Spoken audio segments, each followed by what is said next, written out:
আসসালামু আলাইকুম রহমতুল্লাহি বরকাতু। দেশ এবং দেশের বাইরে থেকে যে যেখান থেকে ভিডিওটি দেখতেছেন সবাইকে অসংখ্য ধন্যবাদ। আজকে আপনারা দেখতেছেন দুবাই শহর। আপনি কি জানেন বিশ্বের সবচেয়ে উঁচু ভবন কোথায় অবস্থিত?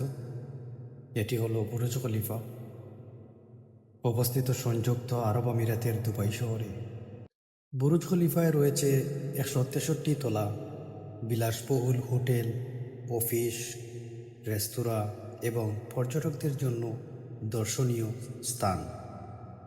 বিশ্বের নানান রেকর্ড ভেঙে আজ এটি স্থাপত্য প্রযুক্তির এক অনন্য নিদর্শন। এক কথায় বুরুজ খলিফা শুধুই একটি ভবন নয়, এটি মানুষের স্বপ্ন, সাহস আর আধুনিক প্রযুক্তির এক বিস্ময়কর প্রতীক। তো সম্মানিত ভিউয়ার্স, যাদের কাছে এই বিশ্বের সবচেয়ে উঁচু ভবনটি ভালো লাগবে অবশ্যই লাইক কমেন্ট শেয়ার করবেন। সবাই ভালো থাকুন, সুস্থ থাকুন। দেখা হবে আগামী কোনো নতুন ভিডিওতে। আল্লাহ হাফেজ।